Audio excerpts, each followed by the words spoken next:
Good morning, everyone. Great to welcome you to another webinar hosted by Compassionate Ottawa.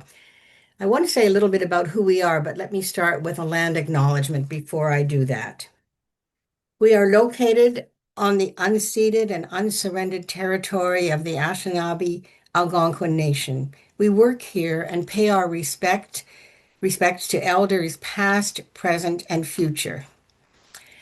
Let me say just a very few words about our work because we have lots to get through in this webinar this morning. So I'm not going to take up much of your time, but I do want to tell you that we are an organization whose focus is on encouraging and building the capacity of all the people in the city of Ottawa to care for each other, especially in times of serious illness, when experiencing grief as a caregiver when life is tough.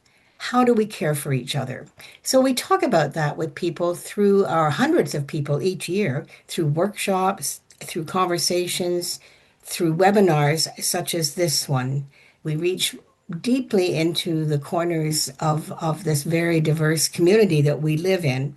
And today is actually just one example of our work, a webinar on the topic as you have heard or as you've signed up for the rites of passage, changing ways to mark death and dying in our communities. So let me turn it over to Charles Barrett, who is a member of the Compassionate Ottawa Board, and he is going to be our facilitator today. So over to you, Charles. Well, thank you very much, Monica. And as Monica indicated, my name is Charles Barrett. I'm a member of the Board of Directors of Compassionate Ottawa, and I've been a volunteer with the organization since 2018. I'm also a member of Riverside United Church in Ottawa and a lay representative on the Eastern Ontario Outaouais Regional Council of the United Church of Canada, and fairly active in church affairs. The ongoing challenges of our community marks the end of life has been a topic that's been of interest to me for some time now. And I believe there are multiple factors at play. Among them, increased urbanization, extended families living at great distances, secularization of society, treating death as a technological problem rather than as an integral part of the life cycle, changing demographics, and no doubt many more. To me, the COVID lockdown seems to have been a major inflection point, and that kind of cuts two ways. Celebrations of life on Zoom allow people to gather across great differences, great distances rather, but at the expense of intimacy of friends meeting together to support each other. I have a book in my library about growing up in a small Ontario city during the Great Depression. One chapter recounts funeral rites with a mixture of humor and nostalgia. Holding wakes with the deceased laid out in the front parlor seems so far removed from today's world that it's scarcely imaginable. But while that change in custom has not quite been within my lifetime, it's not far off. This morning, we're going to follow a somewhat different approach to our conversations with leaders, as it will be a panel discussion. And we will begin with some general reflections and then probe a number of specific questions related to our theme. So let me briefly introduce our four panelists in the order in which they appear in the program, and I would invite them, each individual, to turn on his camera as I introduce him. First, the Reverend Canon Gary Vandermeer, who is the rector of St. John's the Evangelist Anglican Church in downtown Ottawa, and he also serves as the interfaith officer for the Anglican Diocese of Ottawa. So welcome to you, sir. Second, Rabbi Daniel Michelberg, who is the senior rabbi at Temple Israel, which is a Reformed congregation located on Prince of Wales Drive in Ottawa. And welcome to you, Rabbi Michelberg. Thirdly, Imar Sikander Hashimi, who is the Imam of the Kannada Muslim Association and a member of the Canadian Council of Imams. And welcome to you. And finally, Mr. Nicholas Brown, who is the funeral home manager at Capital Funeral Homes and Cemetery, which is a service of Arbor Memorial. And that is also located on Prince of Wales Drive, but further south in the south end of the city. So together, our panel brings to this morning's discussions a rich experience representing different faith traditions, as well as providing funeral services to the public. So what I'm going to do to begin our conversation is to invite each of our panelists to make some brief introductory remarks, perhaps a couple of minutes each, and perhaps lay out for the faith community leaders the importance of the end of life in your faith tradition, and also kind of a broad brush sense of whether or not those uh, traditions are changing. So let me begin with Reverend Vandermeer. Thank you for inviting me to be part of this webinar. And as you heard, I'm the parish priest at St. John the Evangelist Anglican Church in downtown Ottawa, where I've been for 5 years. I came in the pandemic, and so I've seen the careful nature of all worship, but particularly funerals and the end of life in the pandemic. And I've seen where we've moved to from there. And I would summarize by saying that what's happened over the last 5 years has been an acceleration of trends that I was already seeing during my time of ordained ministry. I've been ordained 33 years. And I'll include a couple of things there. One is that we learned in the time of the pandemic that people wanted to delay their funeral service, and they wanted to do it so that people could gather. Initially, that was technology, and they would schedule after the fact, and we would do a Zoom experience somewhat like this. And that trend has continued where people are preferring a celebration of life so that their family members can be included and come and be in person. The technology has been, I would say, de-emphasized, that even though it's there and there may be a camera in the room, there are fewer people, in my experience, that are joining in that way. The service, the funeral service, is also changed somewhat to be more inclusive, less emphasis on the Eucharist, so the communion experience, because people who are not religious, who are part of extended families, might feel excluded about that. And so the liturgical prayers, but an emphasis on storytelling and eulogies about the person's life. There's also been a trend away from having caskets to really more towards cremation, and beginning talks about medical assistance in dying. I think I'll leave it there, but especially the emphasis on telling the stories of the person's life as a celebration is a big change from in terms of emphasis from what happened before the pandemic. Thank you very much indeed. And let's now hear from Rabbi Michael Berg. Great. It's wonderful to be here with each of you today. I'm the spiritual leader of Temple Israel of Ottawa. Me and Reverend Vandermeer, we have a number of things in common. We both moved here. Well, actually, he moved here in COVID. I moved here just before COVID in the summer of 2019. So little did I know what I had in store. I'm thrilled to call Ottawa my home. I've also served congregations in Vancouver and in Toronto. Of note, I'm a Reform rabbi, and the theology of the Reform movement honors Jewish tradition and balances that with modern perspective values. Um, though of note, as we speak in particular to death, we continue to be quite traditional in our practices and in our rituals. I feel quite privileged to work with people throughout their life, from birth to death, of course, everything in between. When I reflect on end of life rituals, I actually look at these rituals as being a gift, recognizing that they're intended to serve a variety of needs, both for the deceased and also for the mourner, recognizing that this is an incredibly fragile time for all. The ancient rabbis who innovated with many of these rituals, they did their best to identify a pathway that spoke to their faith as well as their understanding of the human mind, which was pretty astute. I will speak to our traditional practices, but as a Reform rabbi, I will also highlight how it has evolved in my practice. But again, of note, the Jewish pace of changes in modernity with approaches to death is much slower to that we witness in Christianity. We have a number of mitzvot, those are commandments or instructions that are associated with death. And perhaps most interesting is pacing. Judaism appreciates that death is painful to respond to, and in particular, the immediacy of passing leaves the mourner in great loss. And so the period between death and burial is quite fragile.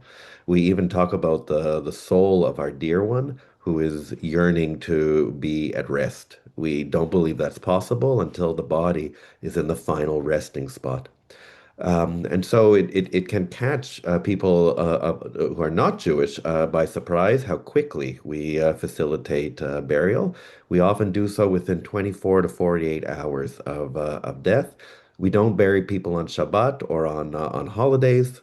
So sometimes it can be a little bit longer, and sometimes we, for different reasons, such as waiting for out-of-town guests to come, it may be a little bit longer. Our tradition views the body as a vessel, and with death, we return the vessel to the earth. And as we do so, we allude to our beginning from the earth with creation. And the soul is believed to be eternal. And we speak in the general sense of the world to come, representing our next stop for our being. We also recognize, though, that much is unknown. And so, quite intentionally, I'm speaking in vague general terms. In Judaism, we don't highlight heaven or hell, but we do hold that our lives on earth matter and that God appreciates our goodwill. And traditionally, Judaism speaks to redemption when all the souls of the deceased reunite. In liberal practice, we don't highlight this message so much. Instead, we speak to a redemptive age resembling an Eden of sorts, again, that we recognize in our ancient text. Thank you very much indeed. Let me now call on Imam Sikander. Good morning, everyone. Thank you very much, Charles. It's an honor and pleasure to be here with you all this morning. I serve as the Imam at the Kanata Muslim Association. I've been doing that since 2014. Prior to that, I was in Kingston, Ontario. And then before that, I'd finished my studies. I was born and raised in Montreal, so I've been sort of up and down the 401, stopping in Kingston and then sometime in Toronto, and then off the 401 now in Ottawa. And for just over a year now, I've also been serving, I have the honor and privilege of serving as the first executive director of the Canadian Council of Imams. This is the national body bringing together imams from coast to coast to coast, of varying backgrounds and practices within the Islamic tradition. And this is a work that I really personally appreciate because it keeps me grounded, with the grassroots locally, but then I also get to see a national perspective, which I'm very grateful for. In the Islamic tradition, actually, a lot of similarities with what Rabbi Michael Bergson just mentioned, because we have in this area, actually, in many other practices and beliefs, many similarities, and of course with the Christian tradition as well. But in particular, when it comes to death, the human body really to us is a trust from God. So of course, our existence began a long time before we entered into this body and into this world, and will continue and continues eternally afterwards as well. This human body is a trust and amana, as we call it in Arabic, which as quickly as possible needs to be returned to where it came from, which is the earth. And in our practice, the funerals normally will happen within, again, 24 to 48 hours as well, even if it happens to be on a holiday or on a Friday. And actually, Friday is preferred in some ways. So that we find teachings that talk about the blessing of passing away on Friday. And it's not something that we choose. And even when it comes to the discussion around Maid, we have the generally the Islamic perspective and that of the Muslim community is fairly orthodox when it comes to that. But nonetheless, we do have the challenge nationally and locally of and the blessing of having a rapidly growing community, but which is also very diverse, especially ethnically and culturally. So people will come to Canada or will be second generation or even third generation Canadian Muslims. And they may have, sort of different cultural practices as to how they cope with death of their loved ones. But at the same time, when it comes to the religious practice, even across Sunnis and Shias, and at our council, we welcome both. We do find that there is a lot of similarity, regardless of ethnic, cultural, or even sectarian background. So funerals are very quick, quite simple, and I think this is the overarching theme in Islamic practice.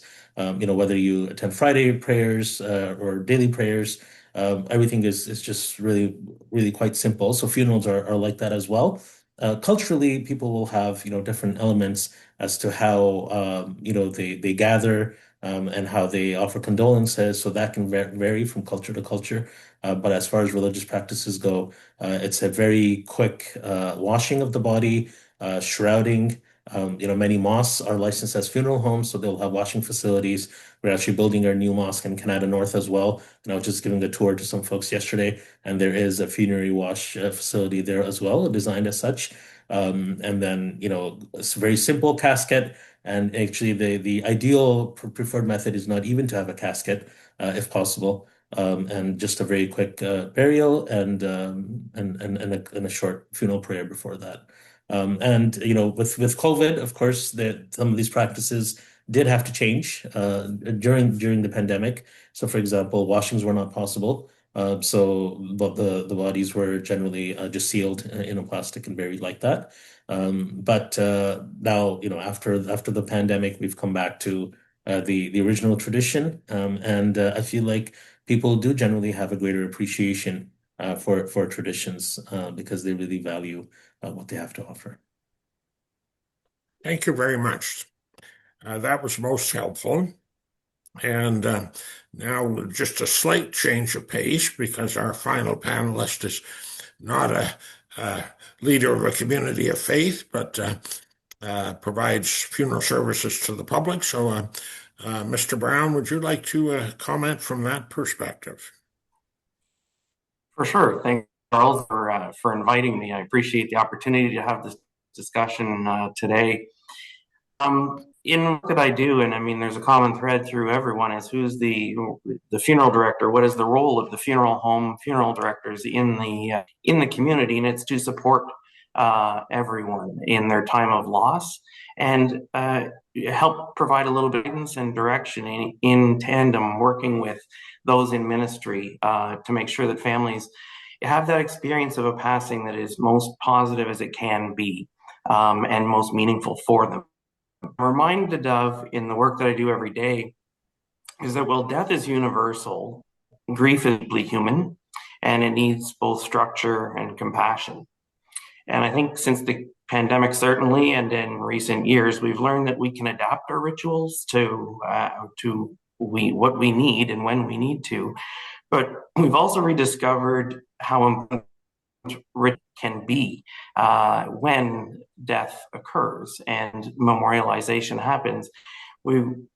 Funerals, memorials, celebrations of life, they give us a place to gather, to witness, and really carry each other through the time of loss. The opportunity, I think, ahead of us as leaders in the community is to make sure that no one faces death or grief alone, and that we continue to create spaces for meaning, for connection at the end of life, and greater support to each other. Ultimately, how we care for each other in death reflect for one another in life, and the ultimate underscoring thread to what we do is that we do this out of love for those who we've lost. And so making sure that the experience of a passing is as memorable and meaningful as it can be is, and that's, as a funeral director, why I do what I do. Thank you very much.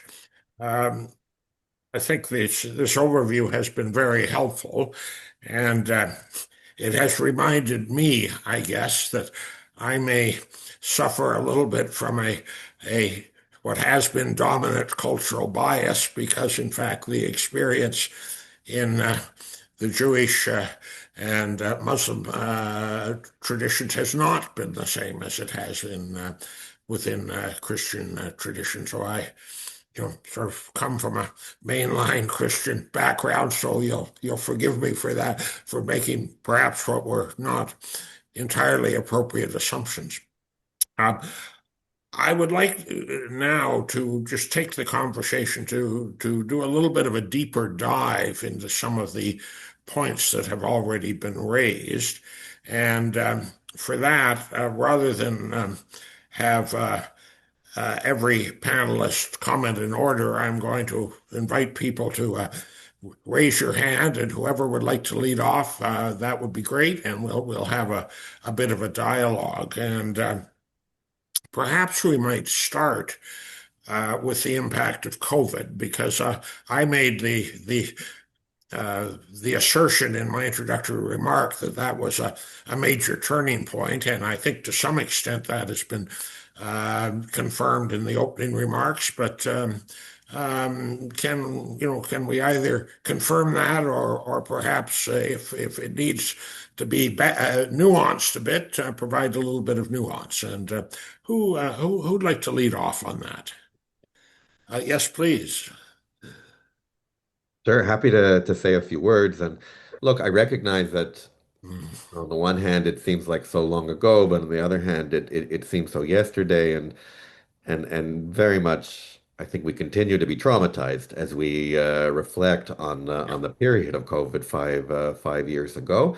As I think about that period, we were having weekly funerals for about 3 months, which is not typical in our community. Um, One of the rapid innovations due to need was that these funerals were all graveside, and they were typically limited with numbers.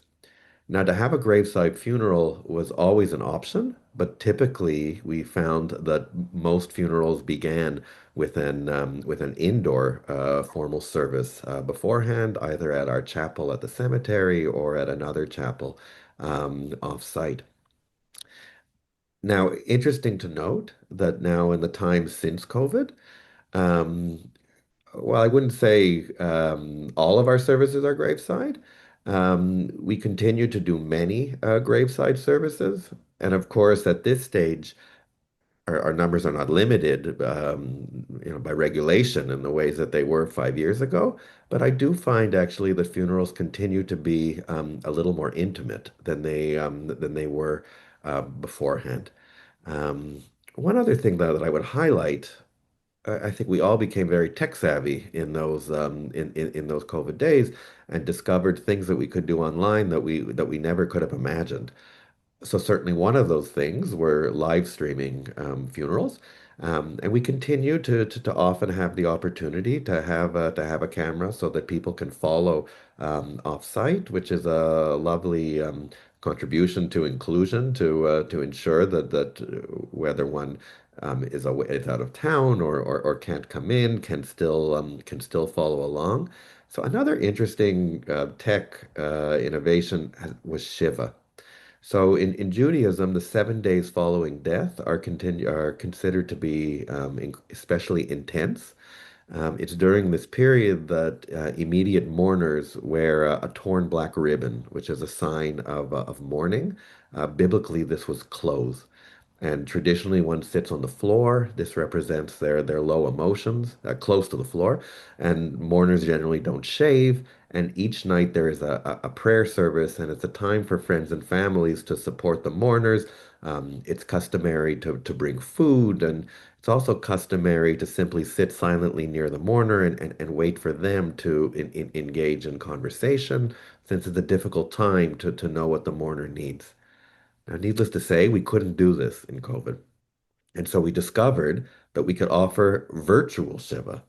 And what this meant was creating a virtual room similar to what we have here and offering prayer and also offering the chance to connect with one another. Again, I don't think we ever would have imagined such a collection of individuals in this way pre-COVID. And it was a reminder that when we have the need, we can push ourselves in different directions. Um, we certainly, in terms of the pendulum, switched back to, I'd say 90, 95% in-person Shiva, but that option does continue to be there if needed. And so I share that in that we're able to reflect our context and appreciate the need to be with one another and recognizing that sometimes we might need to get creative. I will note though that even before COVID, as I mentioned, the traditional Shiva is 7 days. I would say more often Shiva, this opportunity to connect with family, is closer to 2 or 3 days today. I haven't seen any formal studies as to why this is the case, but if I'm offering sort of my thoughts, our community is less observant than they were in distant days. We're more dependent on our work and need to return. At least we feel that we need to return. We're also more distant and more private than we were in the past. And so after 2 or 3 days, the mourner feels ready to return to somewhat of a normal. That's very interesting because it does, as I heard it, seem to reflect some of these broader trends in society about observance and pace of life and so on. So that's other thoughts from colleagues on the panel. Yes, please. I mentioned that there were trends that seem to have accelerated, and I wanted to comment a little bit further on that. I recall that I would get random calls from the funeral home of so and so isn't really connected with your church, but they have a church history, and could you do this funeral? And it has not been my experience at all to have those calls since the pandemic. Really?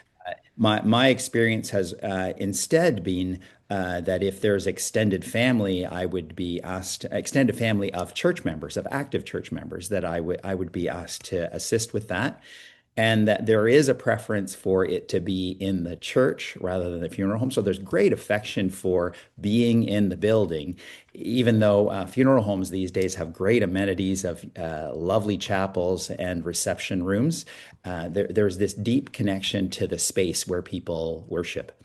Uh, Among the people that are more active in the church, it is very common for them to be in touch with me to pre-plan what they would really love to have in their funeral liturgy. I mean, the prayers are the prayers, but I'm talking about particular scriptures or particular pieces of music. Or particular people that they would really love to have speak at their funeral.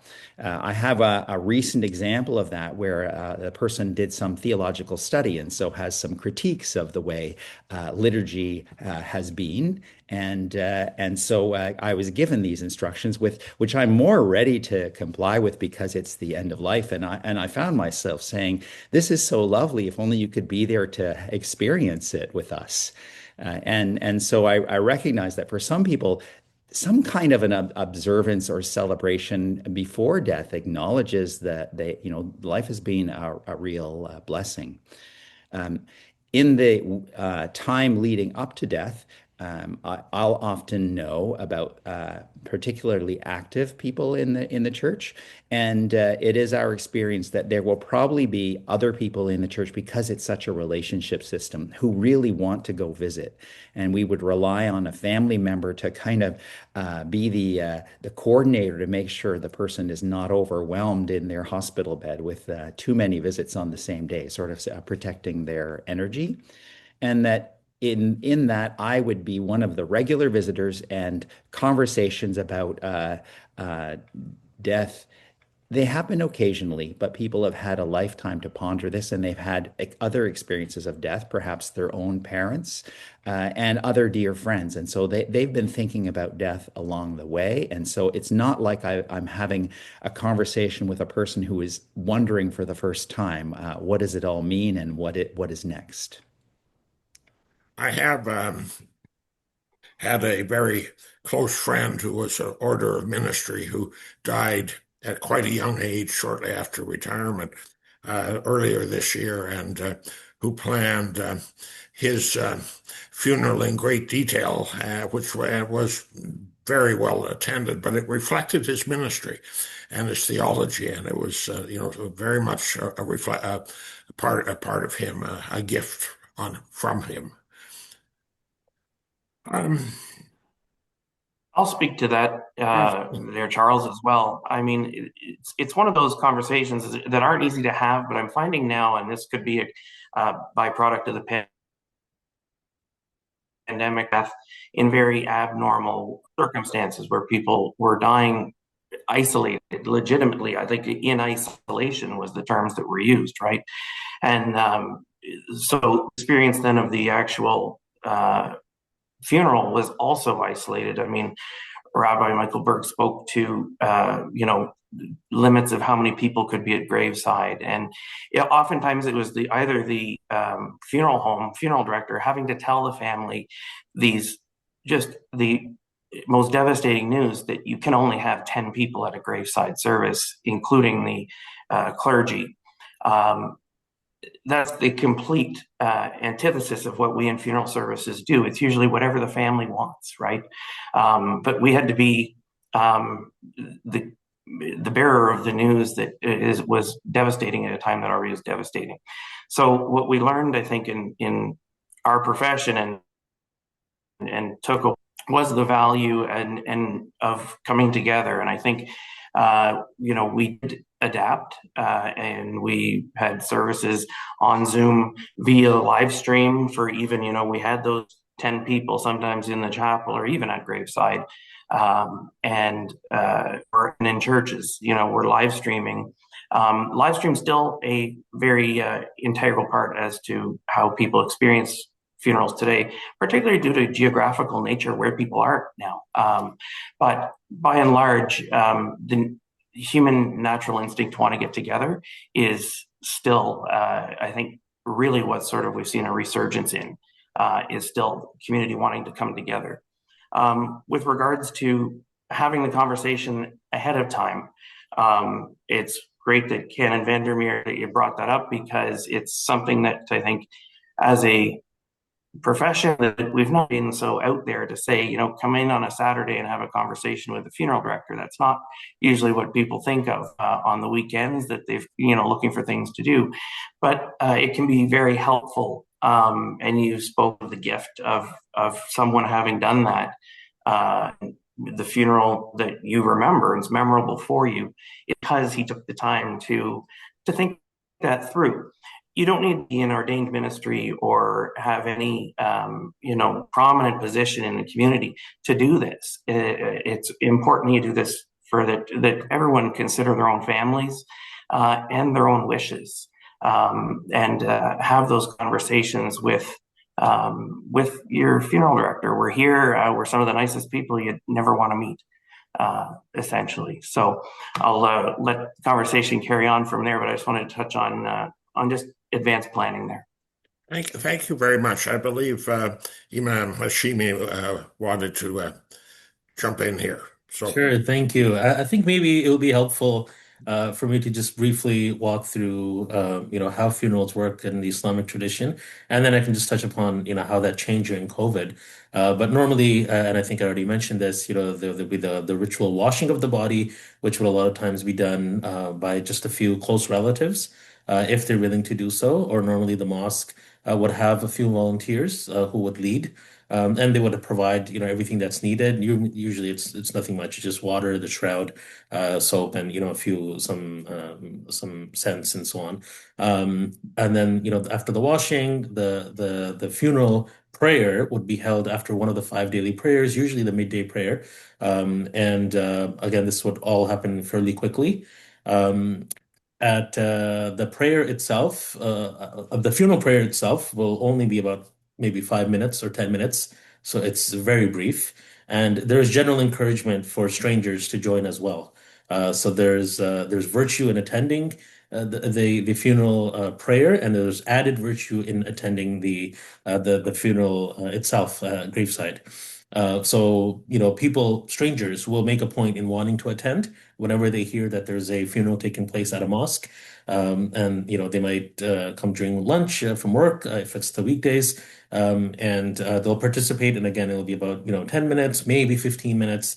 They'll meet the family members there. If they need to head back out, they'll do that. And then the close relatives and family, then of course will be part of the funeral procession to go to the gravesite. What's interesting, I found, is that as the community is growing, sometimes we're seeing, even outside of COVID, multiple funerals on a day, because there's one, for example, in Ottawa, there's one Ottawa Muslim cemetery where most of the Muslims will be buried. Not everyone, because there's some who choose elsewhere as well. But it's not uncommon to find, two or three funerals happening or burials happening at the same time. And you will see that people from one funeral will go join the prayers at the other one.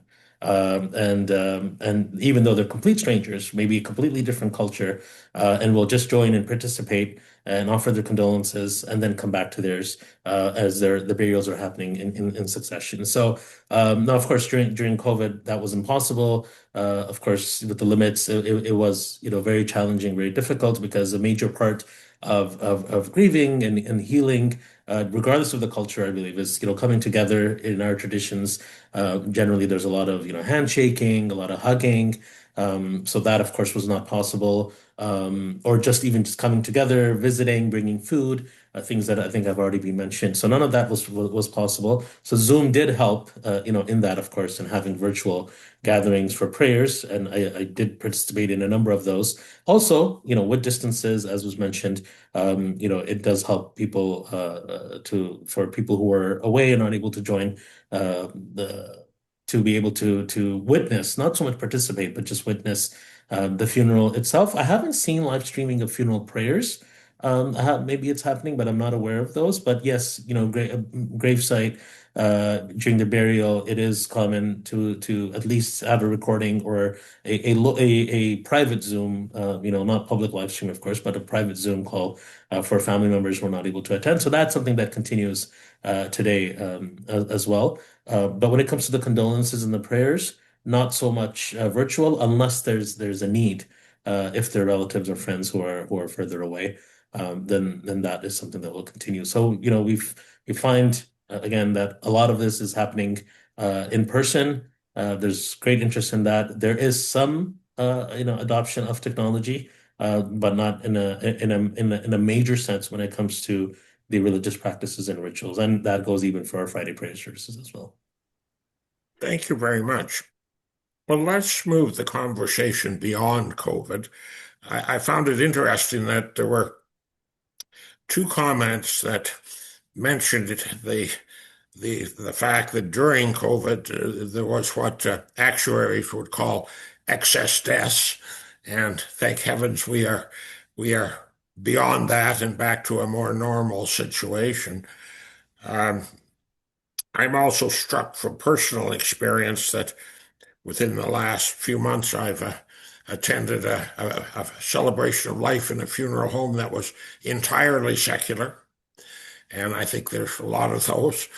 I've also attended funeral services in church where it was fairly obvious that many of the people who were there were not church folks. And so, the traditions continue to evolve as society evolves, perhaps at different rates in different faith traditions. But I wonder if we could just maybe just explore that a little more. Sure, I can, Charles, just sort of maybe lead off there with respect to that, because you're right. There is a lot of people who who come from a faith background, maybe aren't or there's complicated relationships with faith and so on. So what they'll look to do though is still there's that need for ceremony and there's comfort in ritual. So in the it's not an either or, both and incorporating elements of tradition with more personalized storytelling that I think everyone on the panel here has referenced as far as what it is people are needing and looking for. So what the grounding in tradition and combined with purposes that reflect the individual are fundamental. And it's really, a funeral director, an officiant now who can serve as an MC to anchor, say, a non-religious or secular humanist ceremony is becoming, more of a necessity in terms of providing the guidance that those without any faith connections would receive and seek from their minister in the faith. So just something to note and to draw on your experience there. Thank you. Are there other thoughts?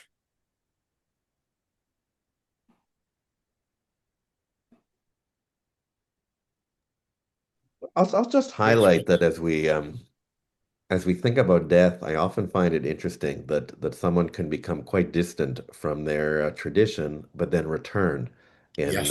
in time of death, and seek comfort from the traditions of their faith, even if day to day it hasn't it isn't a part of their regular practice. Um, Death leaves us shattered and lost, and so we look for crutches. We look for means to stand. And as I think about ritual, I think ritual serves a beautiful purpose to give us those tools, and even to give articulate the emotions that are very difficult to find words. And so, if helpful, I'm happy to share some of the unique Jewish traditions. As I mentioned earlier, one of the things we do is called Kriya, which means to rip. This is one of our customs that dates to the Torah, so dates to our original days. It's customary for the mourner to rip a piece of fabric at the time of burial, and that ripping, which can be quite raw, is intended to speak to our broken spirits at the time of death, and it's an obligation to rip the fabric in this way when one has lost parents or children or siblings or spouses. The funeral home typically provides a tie for men or a kerchief for women. Sometimes this can be a little pin with a little black fabric that we actually formally rip.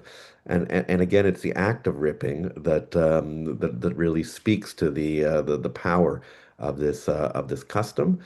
It's common when one is mourning a parent to actually ensure that ripped fabric is over one's heart, and doing so speaks to the especially fragile place of losing a parent.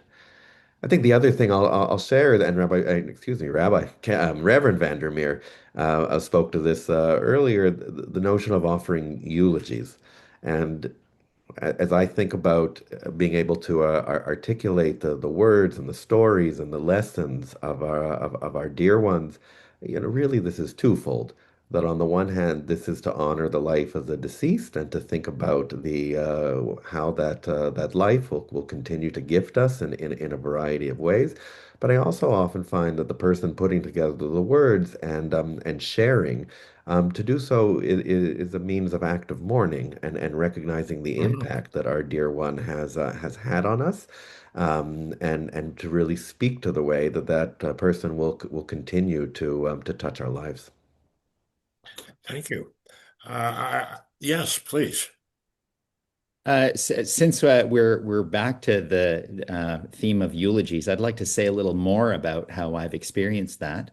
Um, as I said, I think that the sense of telling the person's story has grown, And the way I know different Christian clergy have different principles about this. When I was in seminary, the strong liturgical correctness professor of the time said no eulogies in the funeral service. That's for the reception. And I've moved very far from that. And so it is a part of my conversation with the family in planning to ask who will speak. And typically, there will be close family members describing their family life. There might be someone from their career acknowledging their contributions to the community and to society. And there might be something about their interests. And in my experience, people always talk longer than they think they're going to talk. And so clergy have to learn how to have a poker face, if I could say it that way, if they get caught because someone has the microphone and you're not going to disrupt the dignity of the occasion. And I've experienced this a lot, so that often as part of my planning, it's to be very clear about what I hope for to have happen in the liturgy, and then to watch it be extended slightly. Uh, and I do not regard my remarks as a eulogy. So the eulogies would be typically at the beginning of the liturgy. And then after the readings, I would make a comment that especially focuses on the scriptures we read and ties together a few themes that were common in the eulogies to the scripture itself. And so in the end, people feel a great sense of having thanked God for the life of this person that is dear to them. And that continues then in what the professor of liturgical correctness wanted it to be in the reception, of people just talking freely among themselves. And this is where church has changed a great deal. In the pandemic, our women's group, the stereotype was a women's group would run receptions. Let me know that they were done. That this was not going to happen anymore, that they were too old to do it, and the younger generation of women was not interested in that being their contribution to the life of our faith community. And from here on, people want to have a reception, and we suggest some caterers that they might use, and they have the space to use, but they're really responsible to make that arrangement themselves. Uh, I and don't and yet, these reception conversations, the volume of conversation in the room, you can tell that people are seeing each other and glad to be together, and to be sharing over food.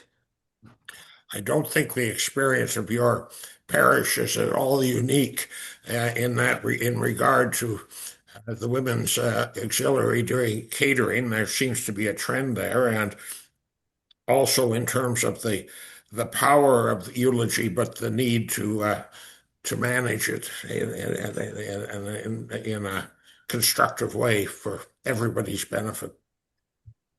Yes, please. Yes, thank you.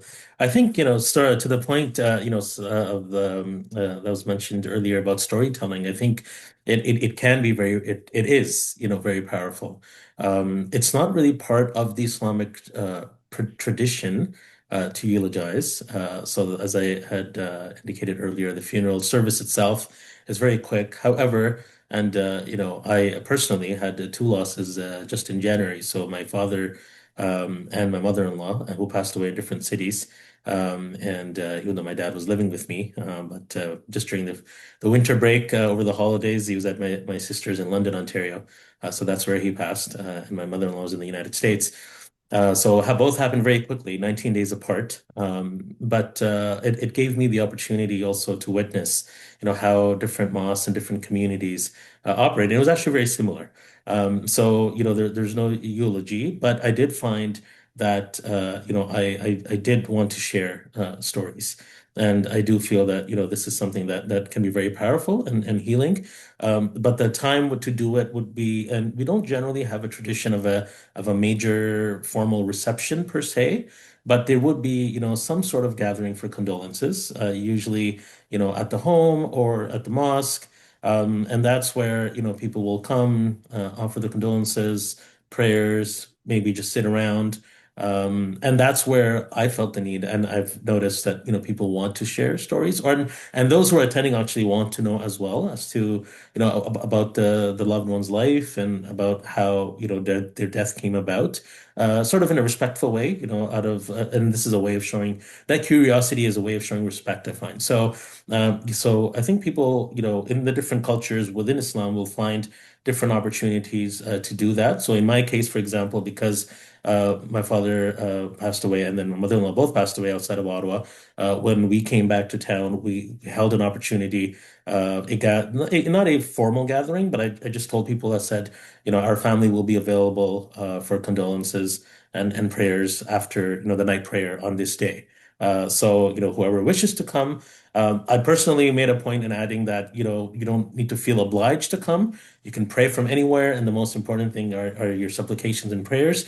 But if you would like to come, you're more than welcome to come, at this time. In some Muslim cultures, there will be more of a focus on recitation of Quran. So people will gather, they'll recite Quran and then sort of bless the person who has passed away and ask for the blessings and the reward, the spiritual reward to be given to that individual. So that is a tradition in some cultures. Not everyone does that. But some people, do choose to do that. Bringing food, of course, is a big one, where there shouldn't be any responsibility upon the family of the loved one to provide for food. Some people may choose to provide food. Some families may choose to do that. Others may not. Some friends may, generally for the family, because they don't want the family members to be preoccupied with meals, worrying about, meals. So they'll have a meal train, people bringing food, and we were very grateful to have that for about 10 days. Even though the period of mourning is really 3 days. After 3 days, we're encouraged to try to get back into our routines. Not because, of course, we're not missing our loved ones and not grieving their loss, but to sort of help us heal and cope. Because the thought is that, as we get back into life, our day-to-day routines, it does help us heal. So yeah, so that's what, I was going to start off with storytelling that yes, it is helpful and important, but not really part of the Islamic tradition. I know that in some segments within the Muslim community, particularly amongst the Shias and others as well in Sunnis, there will be celebrations, not celebrations, but gatherings after 40 days, for example, for further prayers. But this is not something which is done universally. Thank you very much. That's very helpful. Um, Couple of thoughts just in reaction to the comments that have been made. I think there's seems to be both commonality across communities, even within a particular faith tradition, but there's also diversity, and that shouldn't be surprising, and I think probably should be welcomed as.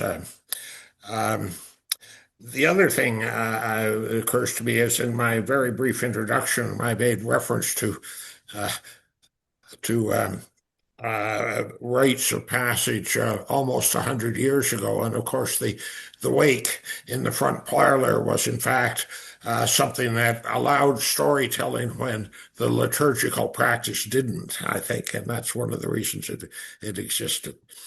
Uh, anyway, I'd like to maybe move on to talk about a completely different topic that we hasn't been mentioned so far, and yet I think it's important that sort of coincident with the trends we've been talking about for the past few years has been the growing acceptance of medical assistance in dying in Canada. It is a reality in our society.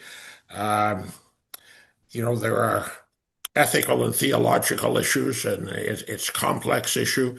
But I wonder if people had thoughts on how that trend has affected what happens in communities, either communities of faith or communities more broadly.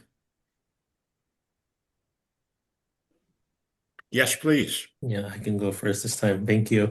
So this is, a discussion that the Canadian Muslim leadership has been engaged in and concerned about. So from a theological perspective, it's the belief is that when we go from this world, when we come and when we go, is something which is in God's domain. It is not for us to decide. And this is, I think, probably a pretty traditional view that's found amongst or across faiths.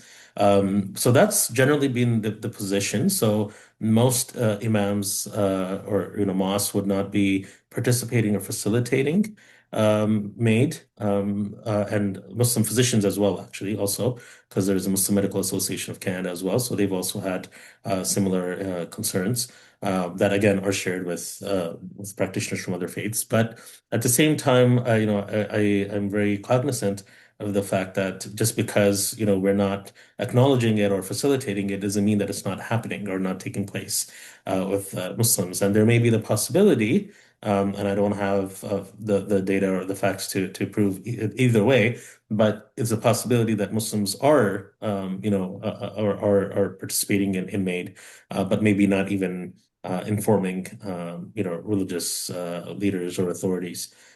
So that's very much a possibility. And of course, I can't, there's great diversity within the Muslim community, even in terms of observance individually. So, I can't be speaking for all Muslims, but as a community, and as far as the mosques and the imams are concerned, this is not something that we are seeing becoming prevalent, not yet anyway, in the Muslim community. Thank you. I can Charles, speak a little bit to that. Just as far as as the funeral profession is has experienced. I mean, we walk alongside folks every day, and the reality is that MAID is no longer theoretical in Canada. It's a lived experience for many families. And just from my experience too, that families approach it with deep thoughtfulness, and there's also emotional complexity, and I think that's what Imam Sikander was to there. And I mean, there is the discussion naturally then happens intentionally about end of life conversations and so on. Given that, but the role of the funeral professional in these circumstances is really, I mean, the same as we would have the family. We respect the legal and personal choices of everyone, and we ensure dignity and continuity of care after death. And these situations ultimately they can lead to unique rituals and also an anticipatory grief. And I don't have any sort of stats on that, but it's the notion of an anticipatory grief, I think, is something that needs to be studied as well, just as far as helping support people as well after death. And those are things that there are studies happening, and I'm very interested personally in. So. Thank you. Yes, I saw two hands. I saw Canon Van der Meer first, so why don't you speak first and followed by Rabbi Michelberg? MAID is new-ish in our community.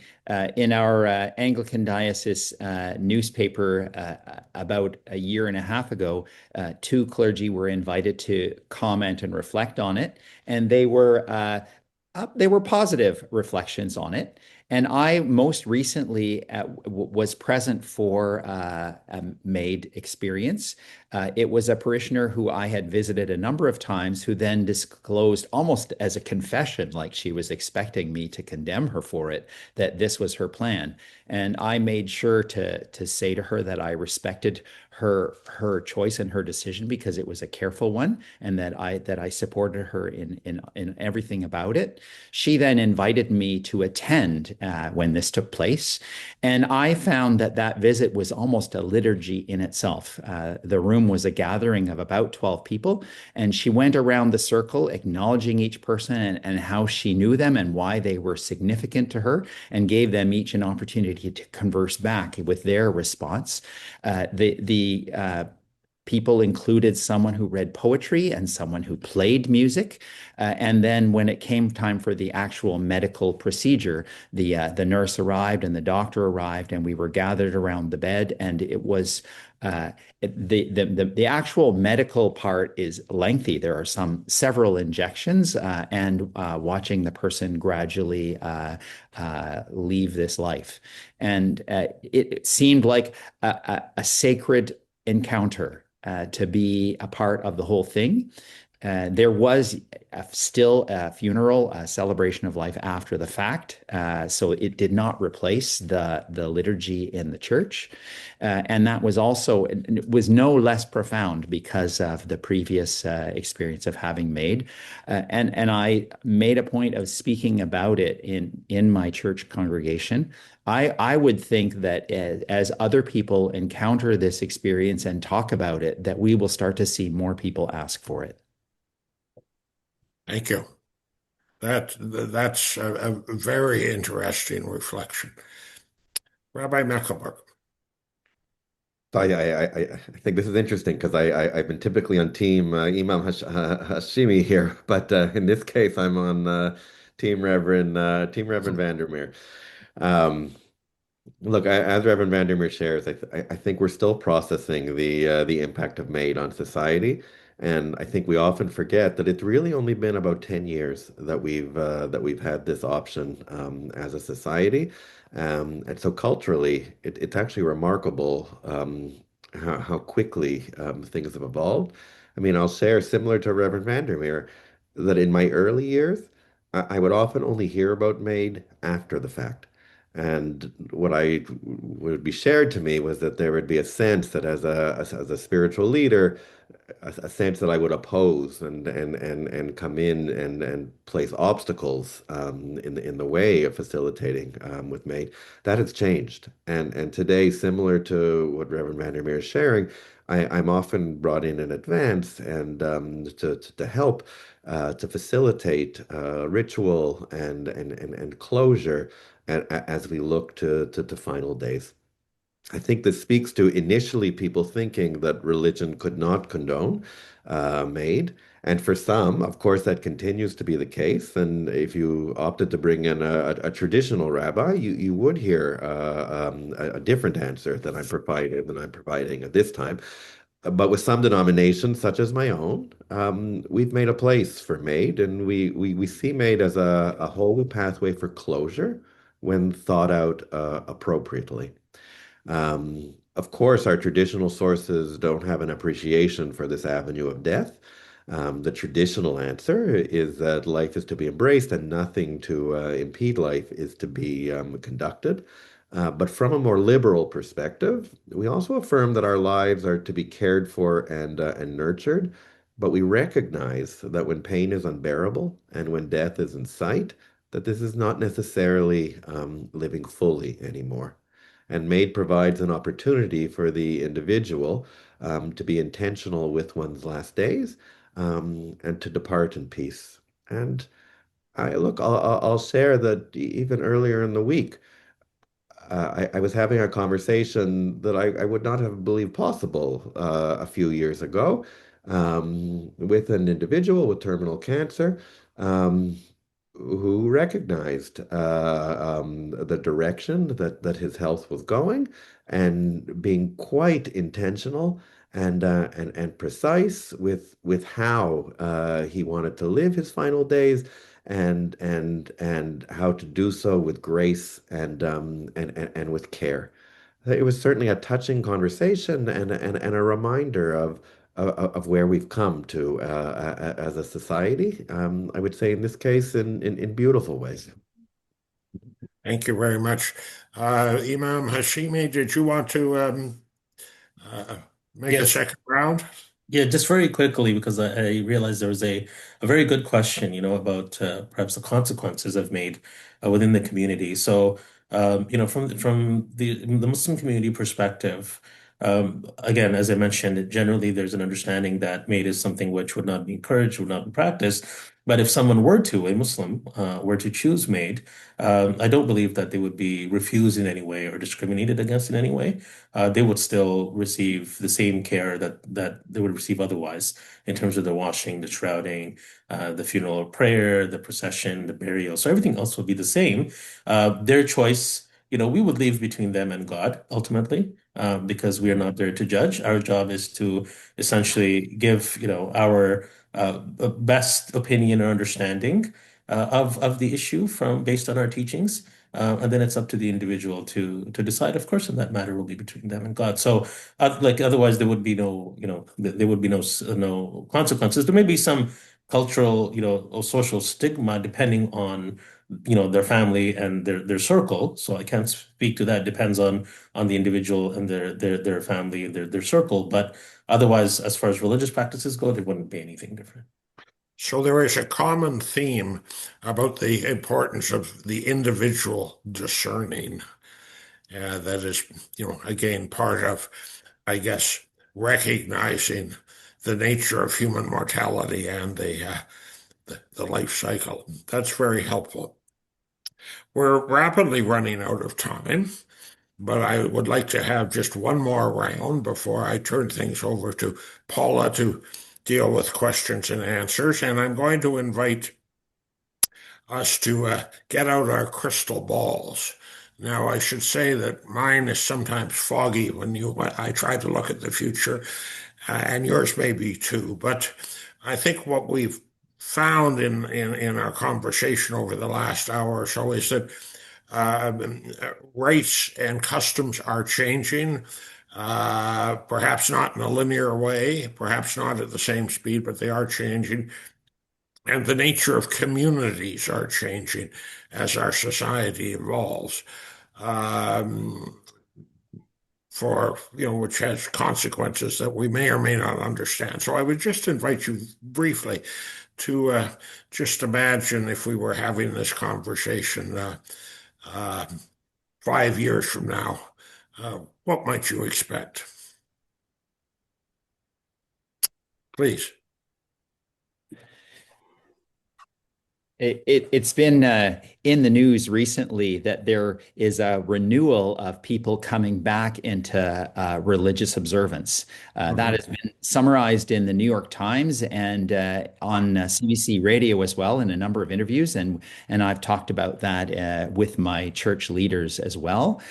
We are seeing, as was mentioned earlier, some younger adults coming into church. They're in the time of their first job and maybe new to Ottawa and looking for a place to belong, looking for friends, looking for meaning. And the way that the interviews in CBC and the New York Times described it, they're responding to the anything goes attitude of the previous generation and looking for boundaries and structure and not necessarily carrying the baggage of anti-religion that previous generations who have been rejecting religion have had. And so I'm experiencing people with openness and questions. And the challenge is to be talking to them while also at the same time talking to people who have had a lifelong journey in religious observance. And there is a way in teaching and preaching where you can reference something and teach it while acknowledging that some people already know it deeply, and that we intend to bring everyone into the conversation. And I think 5 years from now, these conversations are going to be about death and funerals, and they're going to also have that openness and that need for us to be inclusive in how and teach in how we preach and how we talk about things. Thank you very much. Other thoughts? Please. Thank you. I think honestly, 5 years from now, I can't imagine that too much would have changed for us in terms of our practices. However, I am noticing some subtle changes in terms of not the way the practices are conducted, but the messaging and the way the message and the words that are used for offering condolences and support.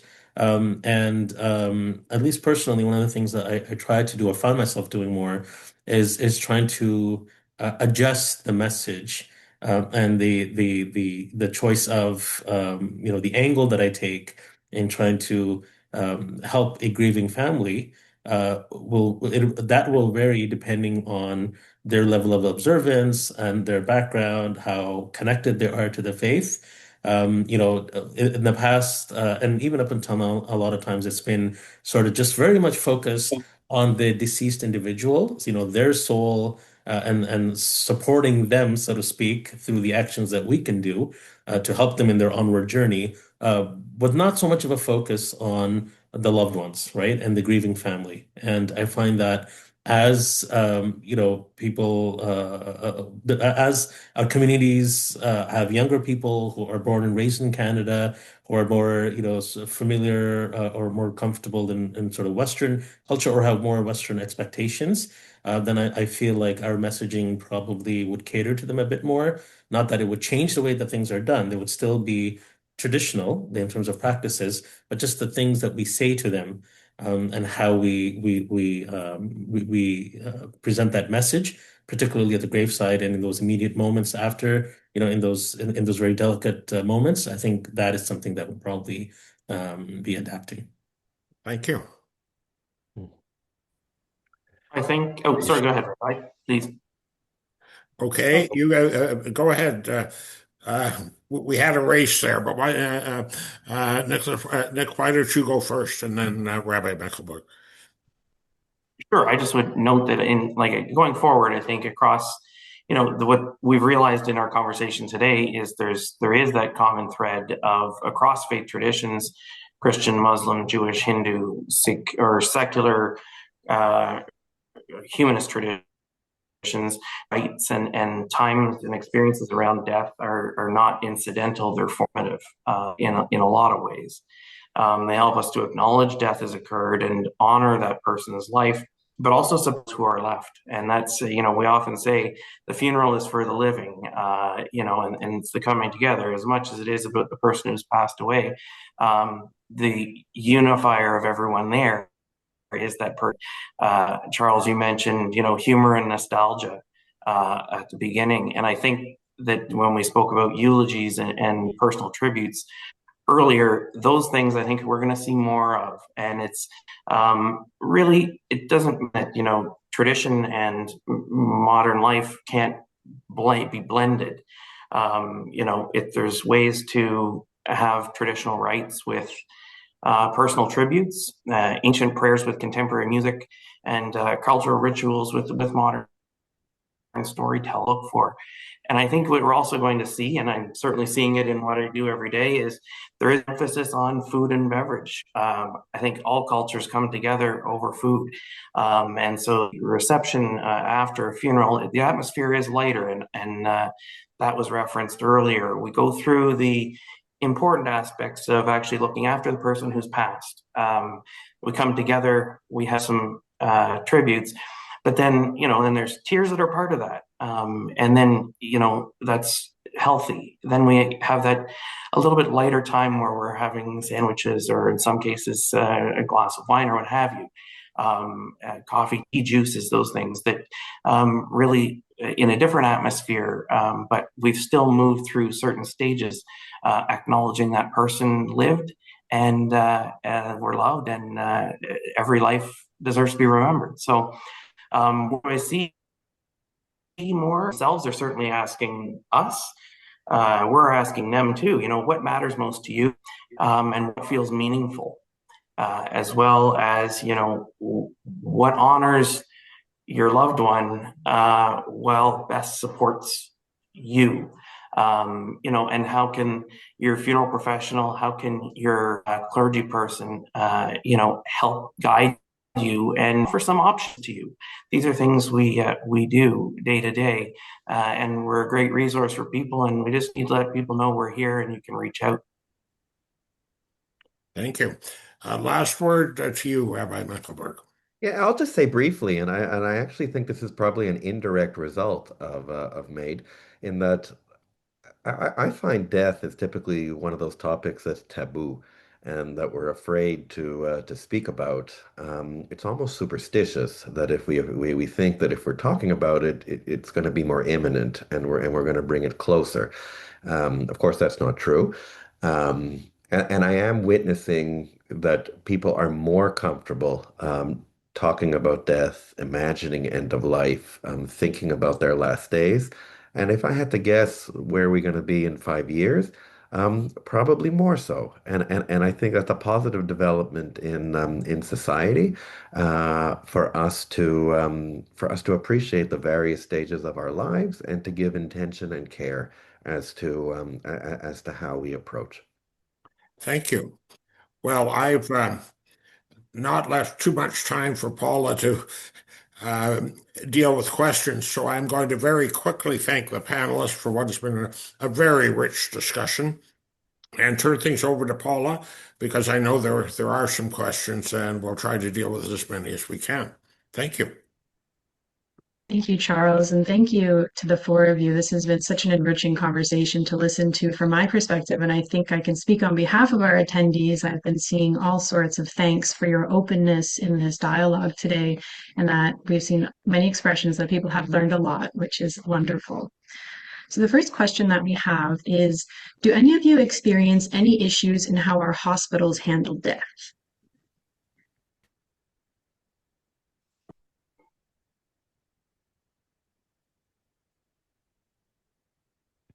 I don't know what may be meant by issues. I mean, there's certain times depending on whether someone's brought into a hospital suffering an acute illness that in an emergency situation where death occurs, the experience in a hospital setting is different for everyone. That's the reality. However, I've always found there to be some great support there as well. And be the case that in terms of I'm not quite sure what issues means in this context, but I've been in my experience, it's always been that hospitals are aiming to be the most supportive they can, especially around in palliative care situations, especially. So I'm not sure if this is where the question is hinting at, but again, if we're talking about MAID in religious institutions such as Catholic hospitals Okay. or Jewish hospitals, um, it is more complicated when talking about MAID, and it often entails going to a different facility if looking to facilitate MAID. Yeah, if I can just jump in here, I mean, as far as after death, when it comes to the mosque or the funeral home, accessing, bringing the body and so on to the mosque, I don't think there's any issues that I'm aware of. However, I have had, and I'm not, just saying this, but I've had instances where families have approached me where they had a loved one in an end of life situation or potentially. And they did, not everyone, but there were a couple of instances where they did perceive that they were being, I have to be careful with my words here, not encouraged, but sort of, and not even pushed either, but they did, in their words, they did feel, if I'm to be honest, feel that they were being led towards MAID for the patient and the family. So this was something that, it was concerning to them, and they were, they didn't like it. But again, I don't want to generalize. So these were very, specific instances that occurred, and not everyone has this experience, but it is something that we are hearing of. All right, thank you. The next question, one viewer comments that they've noticed a trend in changing language surrounding memorials in their faith from mourning services to celebration services. And they wonder if this deprives people of the opportunity to mourn the death of a loved one. Are there any thoughts on this?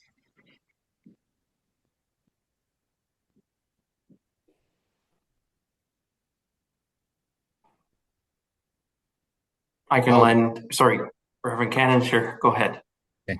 I have had people ask for it to be called Celebration of Life as the other option instead of memorial service. And typically it's because they want to express the gratitude that we have and the joy that we have had in knowing that person. This does not mean that mourning stops. uh, mourning continues and people mourn their loss. And there are tears in a celebration of life, regardless of what it's called. And then in the time where people are by themselves, there is their grief as well.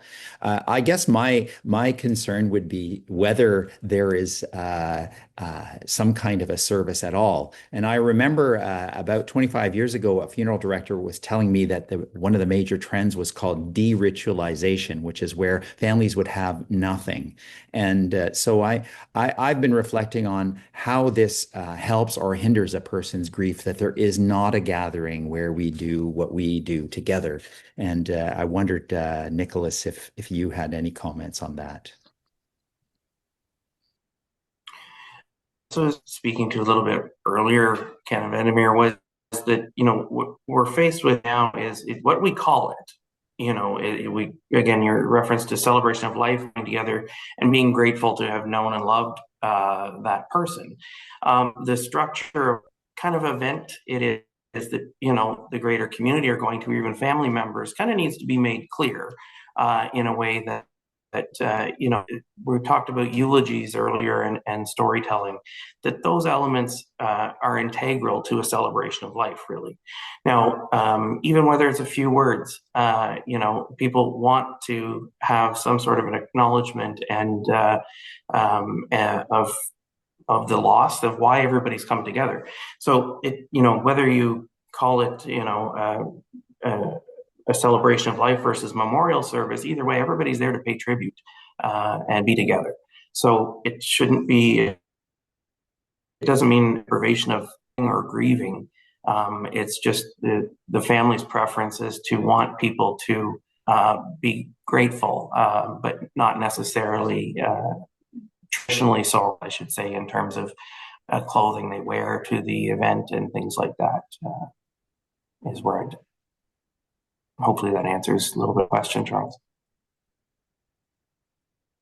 And Paula.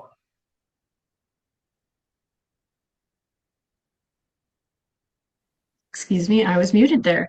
I was just saying thank you very much, everyone. We're approaching the end of our session today. This has truly been such a wonderful conversation to listen in on. And at this time, I would like to invite Monica Patton, the Chair of Compassionate Ottawa, to come back on our screens for some reflections and closing remarks.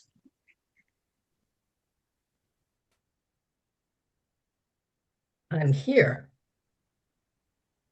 Whoops. There I am. Well, I have to say I have learned so much, both just information and facts, as well as approaches and ideas and the way you care for people. And that has been very rich for me, and I know for others as well. And it plays right into the work that we're doing at Compassionate Ottawa. So much that you have said when you've talked about, and I've made lots of notes here, difficult conversations, uh, people becoming over time perhaps more comfortable talking about death, which has really been a taboo subject, as has been said. Common threads among all of us in our faith communities and other communities in which we live. And I do want to acknowledge that there are other faith traditions that have not been represented here this morning, and perhaps we will do something in the future with others. But there's one phrase that I want to just end with and offer appreciation for, and it comes from you, Rabbi Michael Bergen. You talked about living with grace and care. Those were words that you used as you think about people as the end of their life comes closer. And at Compassionate Ottawa, we are all about supporting, encouraging people to live with grace and care for as long as is possible, to live as well as they can for as long as possible.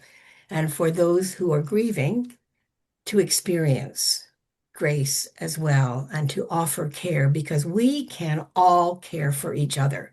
That is fundamental to what we believe at Compassionate Ottawa. We all have both a capacity and a responsibility to care for each other. And I think you've told us some stories this morning, some examples this morning of caring for others. And I thank you so much on behalf of Compassionate Ottawa for giving us so generously of not only your time, and I know how important your time is, but also your wisdom and your experience and your hope for the future. So thank you all for that. A wonderful morning. And to all of you who've joined in, thank you so much for being with us.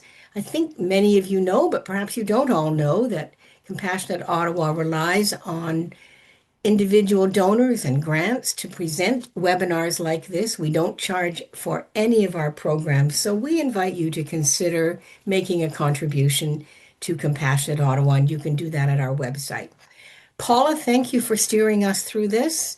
Panelists, again, thank you so much for your very generous presence this morning, and Charles, for your guidance through a very interesting conversation. All the best to all of you.